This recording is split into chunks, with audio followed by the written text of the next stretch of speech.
Live from Fargo and serving you on TV, online, and on the go. This is Valley News Live at 5. State health officials are confirming 9 new cases across the state of North Dakota and 1 additional death. Governor Doug Burgum said today that it was a woman in her 70s who had underlying health issues and got it through community spread. According to the state health department, 5 new cases are from Cass County. Cass County currently has 88 confirmed cases.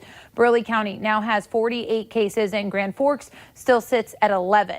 Over 9,600 have been tested. 105 people have recovered from COVID-19.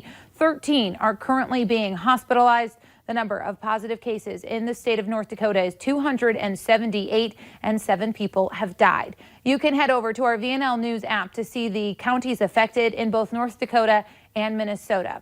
Officials in Eventide and Fargo say they have identified a confirmed case of COVID-19 in a resident at their facility. The president and CEO say they are doing everything they can to prevent the spread of the virus. Officials say the staff that interacted with the resident have been sent home to self-quarantine for 14 days. Each location is closed to all visitors for everyone's safety per the requirement of the Centers for Disease Control and Prevention. Eventide is restricting residents from congregating in social spaces, moving throughout the building, and keeping them in their rooms. And residents are being monitored and screened for symptoms of COVID-19 twice per day.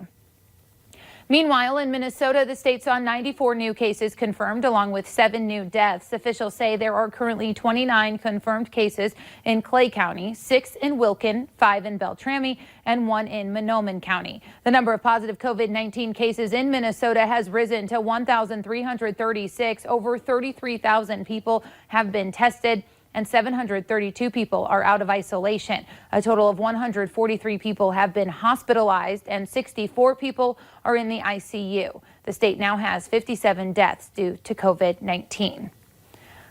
Well, it looks calm finally after seeing a little bit of everything so far this week. Let's check in with First Alert Storm Team's Hutch Johnson for the latest.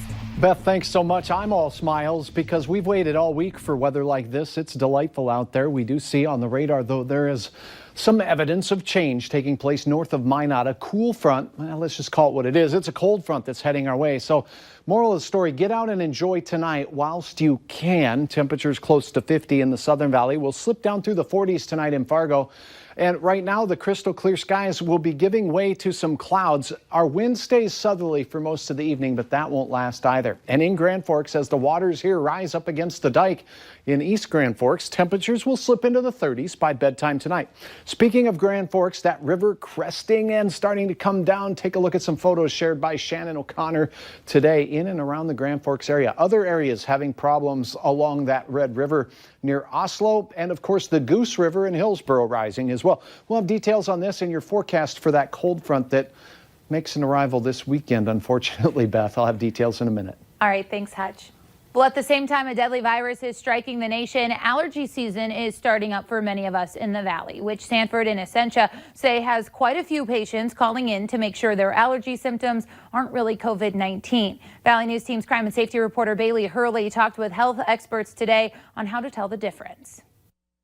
The sunshine and snowmelt has some of us a bit more sniffly and scratchy these days, but local experts say allergy season has only just begun, adding there's really no telling just how bad it will be. It's based on how warm it is outside, how rapid that pollination occurs or that blooming occurs, how windy it is. The symptoms are not anything new. Itchy eyes, watery eyes, sneezing, cough, can have a loss of smell or taste. But in the current COVID-19 pandemic, some of those symptoms might raise a red flag for you. But local experts say there's a few key differences to keep in mind.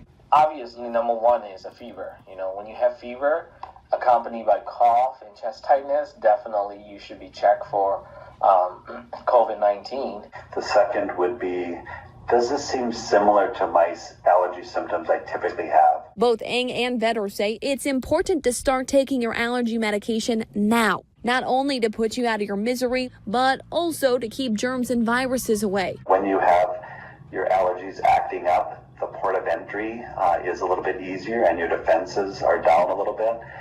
We don't have any evidence directly with the COVID infection whether or not allergies increase your likelihood of catching it. But businesses. We do know that that's true. In Fargo, Bailey Hurley, Valley News Live. Experts say it could take a couple weeks for your allergy medicine to be fully effective. They say if you continue to have concerns on your symptoms, to make a virtual appointment. Well, family members of a missing 35-year-old man and his 1-year-old daughter confirmed the discovery of their bodies in a burned-down Hillsborough home. The family of Adam Dettol was notified at around noon today that the bodies were located. According to his older sister, Mandy Thompson said they were found together in the charred house with Dettol's daughter wrapped around his arms. And a 39-year-old man is facing multiple charges after breaking into a home, starting foot pursuit, and a police standoff in west central Minnesota. It started yesterday morning when police learned a house was broken into in Candiotine County. Authorities eventually found the suspect and tried to arrest him, but he took off. Eventually, the suspect went into a house, prompting a standoff in Wilmer. After some time, 39-year-old Jared Hogan of Wilmer surrendered to police. He's facing charges of burglary, theft, and fleeing in a vehicle, with more charges possible.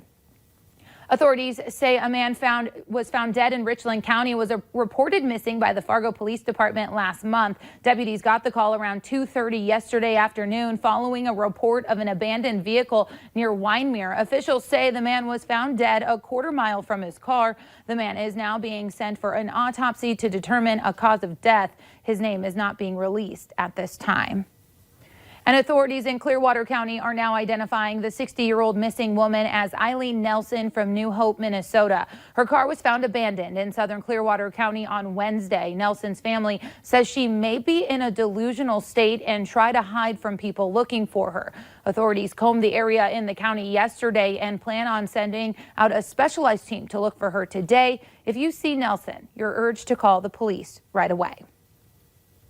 And the coronavirus can't keep people stuck in their homes forever. For some, it's hard to even believe the day kids will go back to school, adults will go back to work, and events will be back on. Valley News Team's Callie Hubbard finds out people in the Valley are wondering what normal will look like. It's been nearly a month since bars, restaurants, and personal services said, see you later. It'd be nice to go out to a restaurant, just sit down and talk, but doing it at home now. Just a lot of confusion. Trying to figure out the best for myself, for my family, career-wise and health-wise. The weight of the pandemic is being felt everywhere, especially for those like Mark Neubauer from Fergus Falls, Minnesota. That we try to follow the rules, but the weather's getting nicer. It's getting a lot easier we want to get outside. His daughter is at a high risk of getting COVID-19, so his family of 5 hasn't been able to leave the house. And the walls do start coming in on you a little bit. Sitting here looking at them all day long. And now many people are asking, how long will it take to trust the coronavirus, our unseen enemy?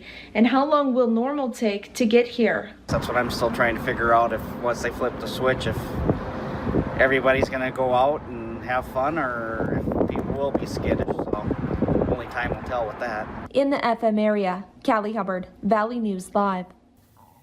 We want you to know that we are here for you during this tough time. To stay up to date with the latest, download our VNL News app.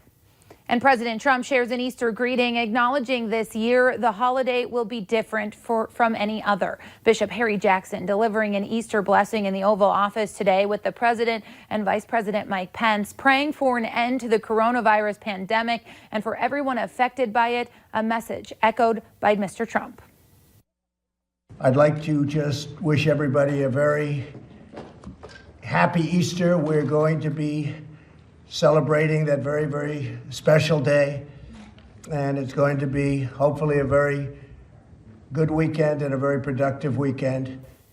President Trump ended by saying, even though we will not be able to gather together with one another as we normally would on Easter, we can use this sacred time to focus on prayer. Well, if you're a teacher, a student, even a parent of a student, listen up. We have an idea here at Valley News Live, and we want you to take part. With distance learning off and running, we want to try and bridge the gap a little bit. Record and send us a short video, no more than 15 seconds. Make it a message to your teacher, your classmates, to your students. We'll feature them on Valley News Live at 5, 5:30, and at 6. Videos can be uploaded by going to Valley News Live Click on the upload photo link on the right-hand side of your screen, and then click on add your media to the A+2U link. Well, still ahead tonight, flooding has caused a closure to I-29. We'll have a live look on the current conditions. And a little warmer to close out the work week, but it is going to be a short-lived warm-up. We'll have details on a cold front heading our way for your weekend ahead right after this.